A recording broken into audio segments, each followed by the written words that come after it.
Bagaimana kabarnya anak-anak? Baik. Alhamdulillah baik semua ya, sehat semua? Ya. Alhamdulillah.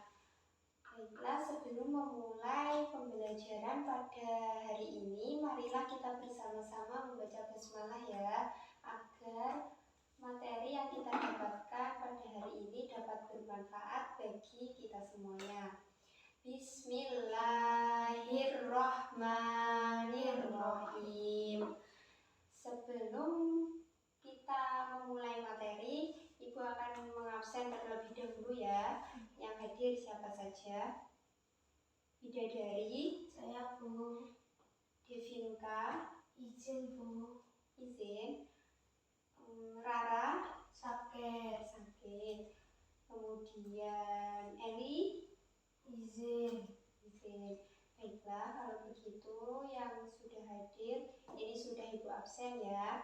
Selanjutnya, ada yang tahu hari ini kita akan membahas materi apa? Belum ya? Baiklah, hari ini kita akan membahas mengenai hidup berkah dengan menghormati dan mematuhi orang tua dan guru. Nah, tujuan dari adanya materi hidup berkah dengan menghormati dan mematuhi orang tua dan guru ini yaitu anak-anak agar mengetahui apa pembahasan yang ada dalam materi ini, yaitu terdapat surat Al-Isra dan surat Al-Luqman, yaitu Al-Isra ayat 23 dan 24, kemudian Al-Luqman ayat 13 sampai dengan 17. Kemudian juga terdapat dua hadis, yaitu yang pertama hadis menurut Muslim dan yang kedua yaitu hadis menurut Bukhari dan Muslim. Nah, di dalam dua surat Al-Quran ini dan dua hadis ini semuanya yaitu sama-sama memberikan pemahaman tentang mengenai perilaku hormat dan patuh kepada kedua orang tua dan guru. Nanti di dalamnya juga ada pembahasan mengenai isi kandungan dari ayat-ayat yang akan dijelaskan. Baiklah anak-anak, di sini kita akan memulai materi pembelajaran ya. Sudah siap semuanya? Sudah. Baiklah, kalau sudah siap, di sini di depan papan tulis ini Ibu memberikan peta konsep mengenai materi yang akan kita bahas. Nah, di sini yang pertama yaitu mengenai Quran Al-Isra ayat 23 dan 24 yang berbunyi yaitu Bismillahirrahmanirrahim, wa qada rabbuka alla ta'budu illa iyyahu wa bil walidaini ihsanan imma yablughanna indakal kibara ahaduhuma aw kilahuma fala taqul lahuma uffin wa la tanharhuma wa qul lahuma qawlan karima wahfid lahuma janaha dzulli minar rahmati wa qur rabbi irhamhuma kama rabbayani shaghira, yang artinya yaitu, dan Tuhanmu telah memerintahkan agar kamu jangan menyembah selain Dia dan hendaklah berbuat baik kepada ibu bapak. Jika salah seorang di antara keduanya atau kedua-duanya berusia lanjut dalam pemeliharaanmu, maka sekali-kali janganlah engkau mengatakan kepada keduanya dengan perkataan dan janganlah engkau membentak keduanya, dan ucapkanlah kepada keduanya perkataan yang baik. Kemudian terjemah dari ayat Quran surat Al-Isra ayat 24 yaitu, dan rendahkanlah dirimu terhadap keduanya dengan penuh kasih sayang, dan ucapkanlah, wahai Tuhanku, sayangilah keduanya sebagaimana mereka berdua telah mendidik aku pada waktu kecil. Nah, di dalam ayat Al-Isra ayat 23 dan 24 ini Allah Subhanahu wa Ta'ala memerintahkan kepada hamba-hambanya untuk menyembah kepada Allah semata, tidak ada sekutu baginya. Dan kemudian kandungan ayat ini juga menunjukkan bahwa betapa kaum kaum muslimin memiliki kedudukan yang sangat tinggi dibandingkan dengan kaum yang mempersekutukan Allah. Nah, ayat ini juga menjelaskan tentang ihsan atau bakti kepada orang tua yang diperintahkan agama Islam, yaitu bersikap sopan kepada keduanya, baik dalam ucapan dan perbuatan yang sesuai dengan adat kebiasaan masyarakat, sehingga mereka yang sah dan wajar sesuai dengan kemampuan kita atau sebagai seorang anak. Nah, setelah melarang mengeluarkan perkataan dan melakukan perbuatan yang buruk terhadap kedua orang tua, seperti penjelasan dalam ayat 23 ini bahwa kita dilarang untuk mengatakan dengan perkataan ya kepada kedua orang tua. Nah, ini yaitu Allah memerintahkan kepada kita untuk selalu berbuat baik, bertutur kata yang sopan, dan kemudian berperilaku yang santun kepada kedua orang tua dengan rasa penuh hormat dan selalu memuliakannya. Kemudian di sini juga ada Quran surat Al-Luqman ayat 13 sampai dengan 17 yang berbunyi yaitu Bismillahirrahmanirrahim. Wa idh qala Luqmanu libnihi wa huwa ya'iduhu ya bunayya la tusyrik billahi inna syirka la dzulmun 'adzim. Wa wasaina al-insana biwalidayhi hamalathu ummuhu wahnan 'ala wahnin wa fisaluhu fi amaini an nishkurli wa liwalidayka ilayyal masyir wa in jahadaka 'ala an tusyrika bima laysa laka bihi ilman fala tuti'huma wa sahibuhuma fid dunya ma'rufan wattabi' sabila man anaba ilayya summa ilayya marji'ukum fa unabbi'ukum bima kuntum ta'malun. Ya bunayya innama intakum misqala habatin min khardalin fatakum fi sakhratin aw fis samawati aw fil ardi ya'ti bihallahu innallaha latifun khabir. Ya bunayya aqimis sholata wa'mur bil ma'rufi wanha 'anil munkari wasbir 'ala ma asabaka inna dzalika min azmil umur. Nah, ini artinya yaitu dan ingatlah ketika Luqman berkata kepada anaknya ketika dia memberi pelajaran kepadanya, wahai anakku, janganlah engkau mempersekutukan Allah. Sesungguhnya mempersekutukan Allah adalah benar-benar kezaliman yang besar. Nah, di dalam ayat 13 ini menjelaskan yaitu bahwa syarat untuk mendidik anak hendaknya selalu dilandasi dengan lemah lembut dan penuh dengan kasih sayang. Kemudian arti ayat yang ke-14 yaitu dan kami perintahkan kepada manusia agar berbuat baik kepada kedua orang tuanya. Ibunya telah mengandungnya dalam keadaan lemah yang bertambah-tambah dan menyapitinya dalam usia 2 tahun. Bersyukurlah kepadaku dan kepada kedua orang tuamu, hanya kepada aku kembalimu. Dalam ayat 14 ini Allah menggambarkan bahwa kesusahan seorang ibu dalam merawat anaknya, yaitu mengapa hanya jasa ibu yang digambarkan dengan sedemikian lemahnya, karena peranan ibu ini lebih berat dari seorang ayah, yaitu mulai dari proses mengandung, melahirkan hingga menyapihnya. Kemudian terjemahan pada ayat ke-15 yaitu dan jika keduanya memaksamu untuk mempersekutukan aku dengan sesuatu yang engkau tidak mempunyai ilmu tentang itu, maka janganlah menaati keduanya dan pergaulilah keduanya di dunia dengan baik dan ikutilah jalan orang yang kembali kepadaku, kemudian hanya kepadaku tempat kembalimu, maka akan kuberitahukan kepadamu apa yang telah kamu kerjakan. Nah, ayat yang ke-15 ini menjelaskan tentang larangan taat kepada orang tua dalam mendurhakai Allah Subhanahu wa Ta'ala. Dan nasihat kemusyrikan dimanapun berada. Nah, ayat ini juga sekaligus memberitahukan bahwa mempergauli keduanya dengan baik hanya dalam urusan dunia, ya bukan. Kemudian yaitu seperti Nabi Ibrahim alaihissalam. Nah, dia tetap berlaku santun kepada bapaknya sekalipun bapaknya ini yaitu seorang pembuat berhala. Namun Nabi Ibrahim tidak sependapat dalam akidahnya.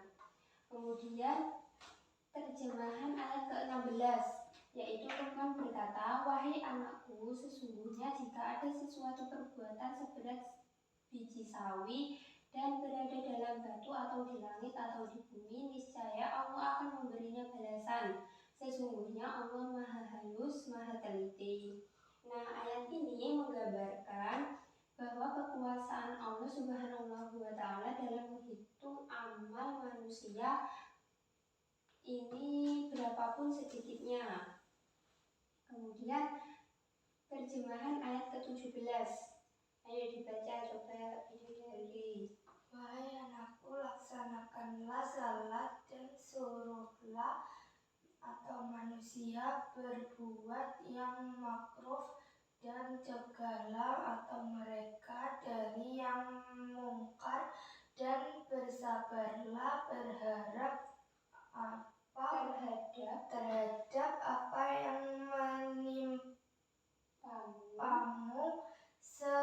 Sesungguhnya yang demikian itu termasuk perkara yang penting. Nah, di dalam penjelasan ayat ke-17 ini yaitu menjelaskan tentang amar ma'ruf nahi amar ma'ruf nahi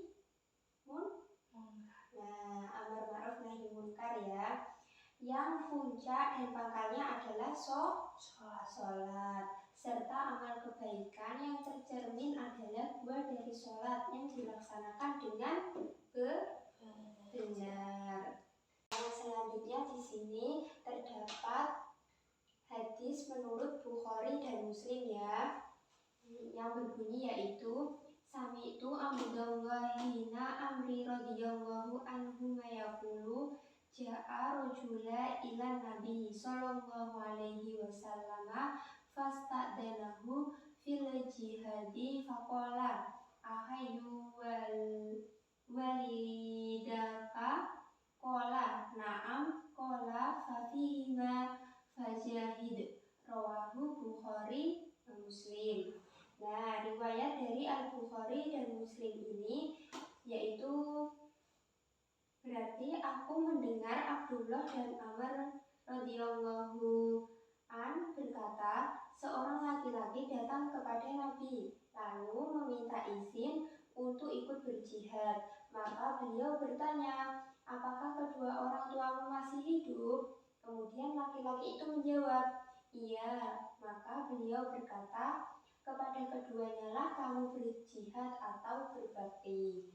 Nah, dari hadis riwayat Bukhari dan Muslim ini menjelaskan bahwa berbakti kepada kedua orang tua memiliki nilai pahala yang sangat besar. Bahkan nilai pahala berbakti kepada kedua orang tua oleh Rasulullah ini disamakan dengan nilai pahala jihad, berperang dan melawan kaum kafir. Kemudian hadis selanjutnya yaitu menurut Muslim. Nah, di sini yaitu berbunyi An Abi Hurairah an Nabi sallallahu alaihi wasallam qala rohima anfusum wa rohima anfusum wa rohima anfukila ya Rasulullah qala man adaraka abawaihi intal kibari akhadahuma au kilahima falam yadkhulil jannah. Rawahu Muslim. Nah, artinya yaitu dari Abu Hurairah dari Nabi Muhammad SAW. Beliau berkata yaitu dia celaka. Lalu beliau ditanya, siapakah yang celaka ya Rasulullah? Jawab Nabi, barang siapa yang mendapati kedua orang tuanya dalam usia lanjut atau salah satu dari keduanya, namun ia tidak berbakti kepadanya dengan sebaik-baiknya, maka dia tidak akan masuk surga. Hadis riwayat Muslim. Nah, penjelasan dari hadis ini yaitu menjelaskan bahwa seorang akan celaka ketika tidak berbakti kepada kedua orang tua. Nah, kata dia celaka ini diulang-ulang oleh Rasulullah SAW sebanyak 3 kali. Nah, sebanyak 3 kali, yaitu menunjukkan bahwa celaka akan benar-benar terjadi kepada seseorang yang tidak berbakti kepada kedua orang tuanya. Terlebih lagi ketika kedua orang tua atau salah satu dari mereka masih hidup. Nah, kemudian sikap dan perilaku yang dapat kita terapkan sebagai penghayatan dan pengamalan dalam Quran surat Al-Isra yaitu ada 5.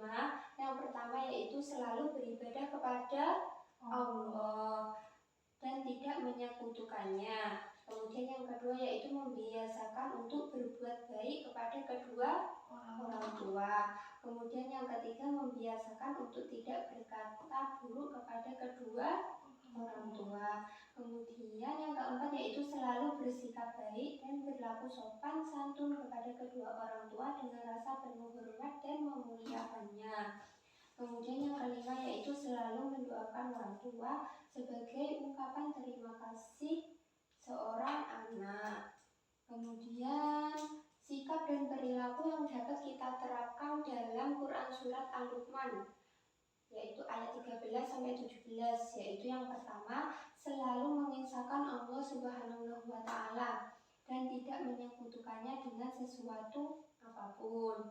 Kemudian yang kedua yaitu selalu berbuat baik kepada kedua orang tua, terutama ibu, karena ia telah mengandung kita dengan kepayahan, melahirkan, merawat, dan mendidik kita sebagai ungkapan terima kasih kepada mereka. Kemudian yang ketiga yaitu membiasakan diri untuk berbuat baik dan menaati orang tua sepanjang tidak untuk berbuat maksiat kepada Allah dan menyekutukannya. Kemudian yang keempat yaitu selalu berbuat baik karena sekecil apapun perbuatan kita, baik maupun jelek, pasti Allah akan memberikan balasannya. Kemudian yang kelima yaitu senantiasa menjalankan sholat. Kemudian amar ma'ruf nahi munkar dan selalu bersabar. Nah, sikap dan perilaku yang dapat kita terapkan sebagai penghayatan pengalaman dari 2 hadis tadi, yaitu yang pertama selalu berbakti kepada kedua orang tua, terutama ketika mereka masih hidup. Jika sudah tiada pun kita harus senantiasa mendoakan mereka. Kemudian yang kedua yaitu senantiasa berbakti kepada kedua orang tua karena nilai kebaikannya di sisi Allah disejajarkan dengan jihad. Nah, selain berbakti kepada orang tua, kita juga berkewajiban untuk hormat kepada guru. Selain hormat juga patuh ya. Kemudian kenapa kita harus patuh kepada Bapak Ibu guru? Nah, di sini karena jasa beliau ini sangat besar bagi murid dan masyarakat, bahkan bagi kemajuan bangsa dan negara. Kita tidak akan menjadi pintar tanpa adanya bimbingan seorang guru. Lebih dari itu, tugas guru tidak hanya memberikan pelajaran dalam berbagai ilmu pengetahuan saja, tetapi juga bertugas untuk mendidik mereka agar menjadi manusia yang baik, yaitu yang sehat jasmani dan rohaninya, dan kelak diharapkan agar mereka mampu menjadi warga negara yang baik, kemudian yang luhur budinya, cinta kepada tanah air dan bangsanya. Nah, Guru merupakan orang tua kedua karena orang yang mendidik murid-muridnya untuk menjadi lebih baik. Sebagaimana wajib hukumnya mematuhi kedua orang tua, maka wajib pula mematuhi perintah para guru selama perintah tersebut tidak bertentangan dengan syariat agama. Nah, dari pembahasan semua materi ini dapat kita simpulkan bahwa untuk menghormati kedua orang tua itu wajib ya. Jadi kita tidak boleh membantah, tidak boleh berkata kotor, harus sopan santun, patuh. Kemudian kita juga harus patuh kepada Bapak Ibu guru. Nah, Bapak Ibu guru ya. Dari sini ada yang ditanyakan? Tidak, berarti sudah paham ya? Ya. Nah, baiklah, semoga ilmu yang kita dapatkan pada hari ini bermanfaat bagi kita semua. Dan Ibu mohon maaf apabila ada salah kata maupun kekurangan dalam penyampaian materi. Semoga ilmu yang kita dapatkan barokah ya. Mari bersama-sama membaca Alhamdulillah. Alhamdulillahirabbil alamin. Sekian dari Ibu. Terima kasih atas perhatiannya. Ibu akhiri ya. Assalamualaikum warahmatullahi wabarakatuh. Waalaikumsalam warahmatullahi wabarakatuh.